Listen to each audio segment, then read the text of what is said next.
The inability to hold two truths doesn't just limit your thinking. It limits everything downstream of your thinking. Your decisions, your relationships, your culture, and eventually your legacy. But I have some good news. This is trainable. This is learnable. There's a discipline to it. You can build this muscle on purpose. This isn't about being indecisive. It's about being complete. The leader who holds two truths doesn't take longer to decide. They decide better because they're working with the whole picture instead of half of it. So let's talk. I always like to give you guys practical wisdom. So let's talk about 6 practical disciplines you can start using today, this week. The moment you feel the urge to immediately pick a side, I agree or I disagree, I'm for this or I'm against this, stop. That impulse is almost always about comfort, not clarity. You're trying to get out of the discomfort of tension as fast as possible. The discipline is to build a gap between stimulus and response that's wide enough for wisdom to slide in. In that gap, ask yourself, what is true on the other side of this?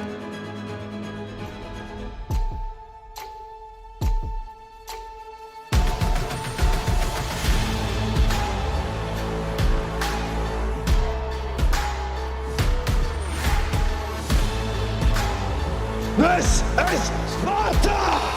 Welcome back to Spartan Leadership. I'm your host, Josh Kosnick, and this is your podcast for leadership, inspiration, and impact. Today will be no different, but you got me, mano y mano, solo episode. I had some thoughts that I wanted to give to all of you listeners out there, all you Spartans, and I think this is an important topic. I'm going to call it two truths, and more importantly, probably our lack of ability as a society right now or nowadays to hold two truths at the same time. And this has come up over and over throughout the years. One of the most recent ones that I can remember was during COVID, not during COVID. Well, I think it might have been, but it was during the BLM stuff where you had the defund the police people out there. And then you had the opposite side, talking about our African-American brothers and sisters. And I was like, this post popped up for me because I made a post about it then. And Facebook gives us those lovely memories. And I was quite wise when I wrote it, and it actually holds true to this day. But it said something to the effect of, not every police officer is bad. And not every black person that you know is bad either.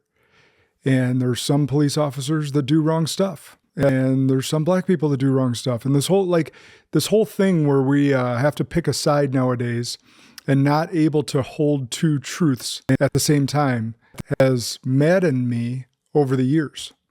So I want to dig into that today because it's not just the political aspect. We're being conditioned and trained this way. And this is showing up in your homes. This is showing up in your boardrooms. And so the most recent example I want to get into started for me around Memorial Day. Every year, we take a day to honor the men and women who gave their lives in service to this country. So this most recent example started for me around Memorial Day. Every year, we take a day to honor the men and women who gave their lives in service to this country. Now, that should probably be at least a month, but at least there's the day.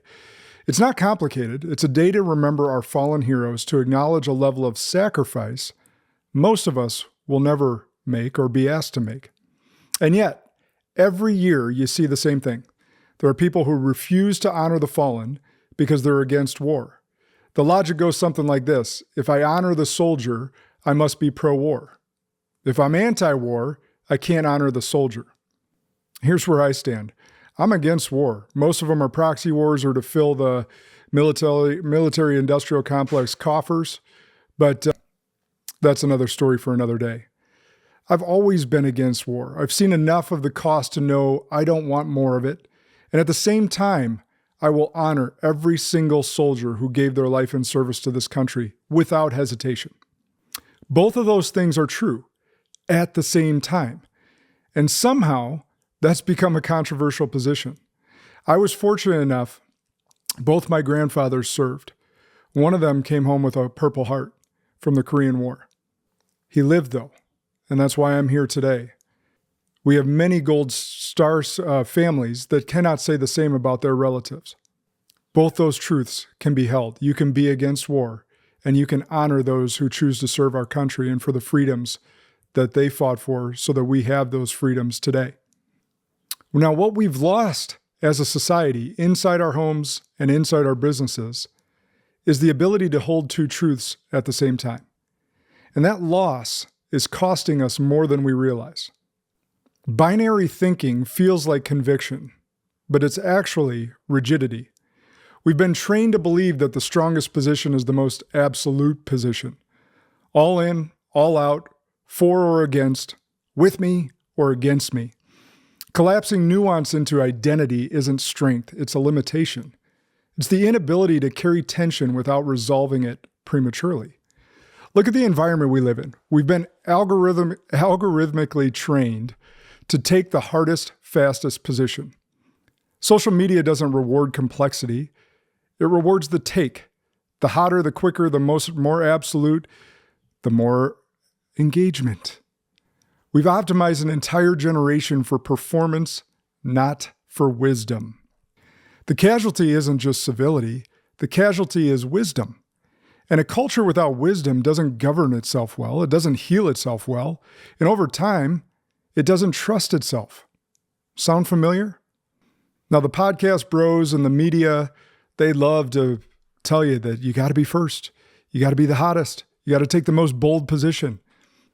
And we reward them by liking, clicking, viewing more of their stuff because it's a hot take. And we don't realize that we're screwing ourselves in the process.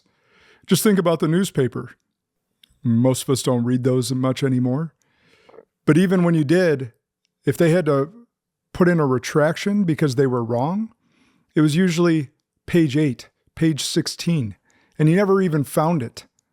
But yet they had the hot take, and you read the headline, you read the article. We need to get back to discernment and wisdom. When two truths are not allowed to coexist, when the only acceptable stance is total agreement with my tribe's narrative, all that's left is power. Whoever is loudest, angriest, or most extreme wins the moment. That's not leadership. That's a mob with better technology. A mob with better technology. So hear this clearly. The inability to hold two truths is not primarily a political problem. It's a maturity problem. And it shows up everywhere, especially where it costs us the most. This isn't about those people out there. This shows up in the rooms you actually live in. The boardroom, your business, your home. Every significant business decision lives in tension. Growth requires risk. Sustainability requires discipline. Those are not opposites. They're both true at the same time. The leader who can hold one of those truths collapses into recklessness or paralysis. Neither one builds anything worth keeping. Dysfunctional leadership teams usually aren't full of dumb people. They're full of people who need to win the room more than they need to find the truth. So they flatten complexity into a single position, plant a flag, and defend it at all costs. That's not leadership. That's ego with a title. Now, y'all know me, I'm an EOS implementer, and for some of you, you may even know the framework. If you use the EOS as a framework, you already know this. The visionary integrator structure is literally built on two different truths that both matter. The visionary isn't wrong. The integrator isn't wrong. They see the world completely differently, oftentimes completely oppositely. And the business needs both to succeed. I'll use a personal example here. Many of you know Alicia, who's my integrator. If you haven't, she's world-class, not only as an integrator, but a world-class human. She thinks entirely opposite of me. I bring 20 great ideas to the table, or at least I think they're great ideas. And she tells me which 2 are actually great and the 18 that are garbage. And maybe those 18 aren't even garbage, but they're not the right time to utilize in the business right now. I need her perspective to keep me in check. This is where diversity in thought comes to play. Differences in worldview come into play. I want smart people on my team at all times to hold me in check. I'm a person that's kind of all gas, no brakes. If I have this idea, I can do it. I've proven over and over again, I can do hard things. But sometimes that comes with a cost, not just to me, to the team, to the business. So having diversity in the thought, someone that can think and see the world differently than me, helps me run a better business. Teams that can't hold that tension eventually eliminate one. They either fire the visionary or they push out the integrator. And the business pays for it in clarity, in execution, and in long-term health. Here's the culture cost. When the leader at the top can't hold complexity, the people underneath them learn to filter reality before it ever gets upstairs. They pre-edit the truth. They round off the sharp edges. They only bring what they think the leader can handle without blowing it up. So the leader never gets the truth or what they need to hear. They just get what they want to hear. Now, the leader is making decisions based on a managed version of reality and then wondering why outcomes keep surprising them, usually in a negative way, because they're not getting the truth from the team member the team that they're trusting to give them the truth. And there's also a talent cost that comes with that. Your best people are usually the ones who can see both sides. They can hold complexity. They bring you the hard, the both, and two truths. They're the ones who say, yes, this strategy works, and here's the risk you're not seeing. Or yes, this person is a top performer, and they're quietly damaging the culture. If the environment punishes that kind of nuance, if only certainty and alignment get rewarded, they stop bringing their best thinking to the table, and eventually they leave, and you lose a great team player. Now take the same pattern into your home. This is where it gets personal. Marriages rarely explode out of nowhere. Most of the time, they fracture in 1,000 small cuts, collapse conversations.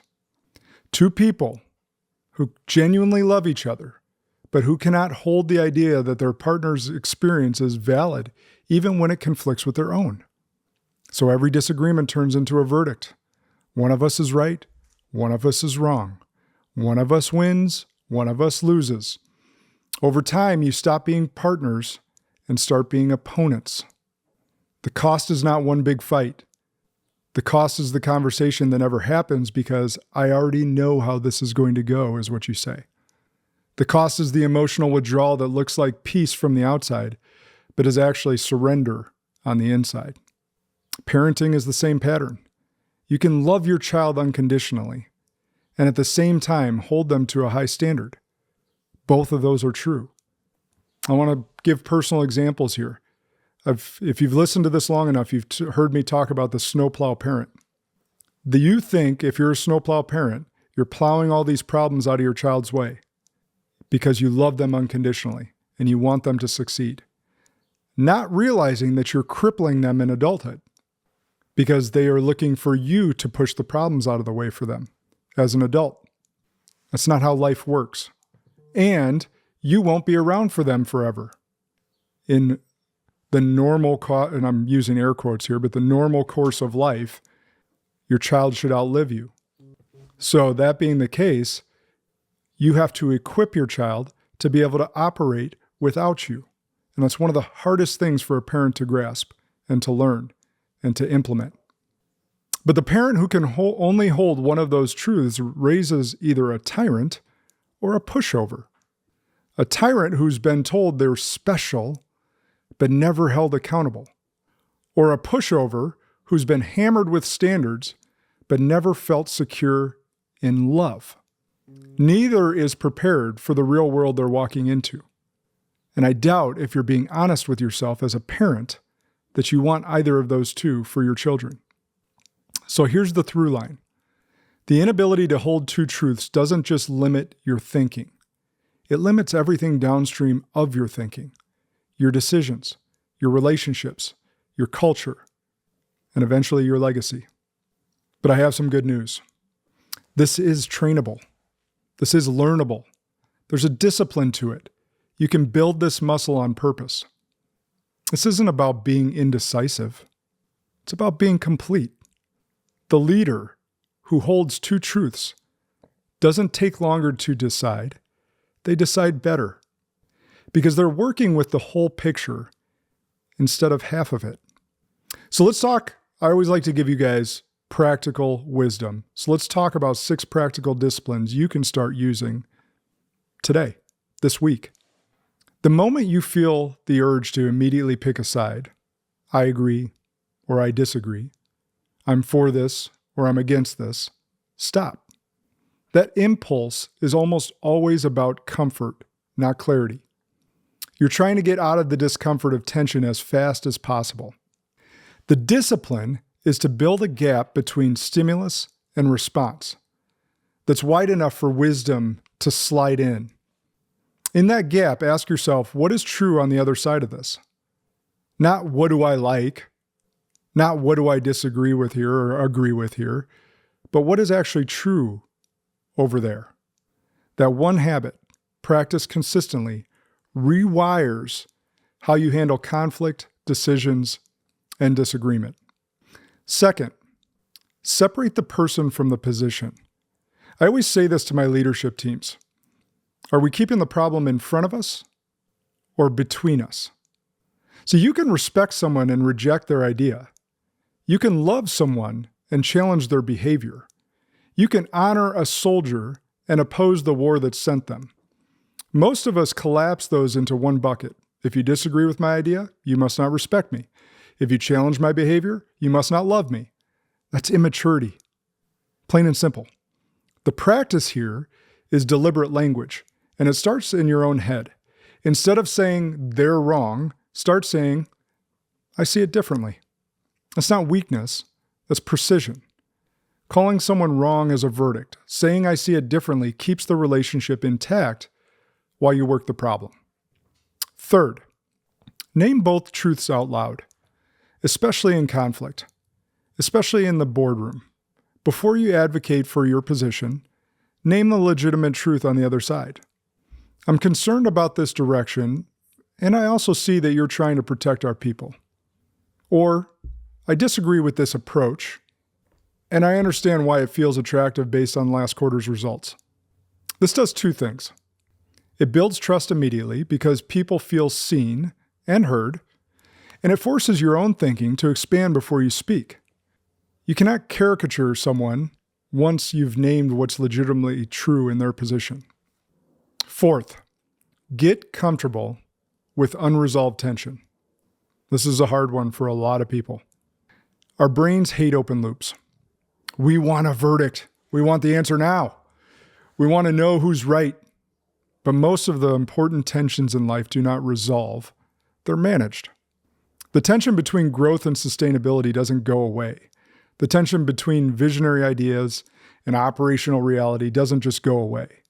The tension between loving your child and holding them accountable does not go away as much as you want it to. Wisdom is not the absence of tension. Wisdom is the ability to carry that tension without flinching, without collapsing it just so you can feel better. The mature move is to say, both of these things are true. I'm going to make a decision in the presence of that tension, not by pretending it isn't there. Fifth, we need to audit your information diet. If everything you consume confirms what you already believe, that's not education. That's insulation or indoctrination. You've built an intellectual echo chamber, as they would say. The discipline here is simple and uncomfortable. One challenging perspective per week. Read something, listen to something, or talk to someone who doesn't see the world the way you do. Not so you'll be persuaded, but so you'll be stretched. The muscle that holds 2 truths only grows if you train it against resistance. So think about this. If you actually spoke to someone that you know vehemently disagrees with you, think about going across the political aisle. What possible outcomes could there be? One of the things that I've been really good at over my time is actually pausing and understanding and holding space for people without compromising my own beliefs. So I can talk to someone who thinks completely opposite of me, whether it's on the political spectrum or on a business idea or on a big decision on to hire a person or fire a person. and hold space for their beliefs without compromising my own, and have a great discussion and dialogue around the two sides of the coin. So on a let's just ask a question here and pause.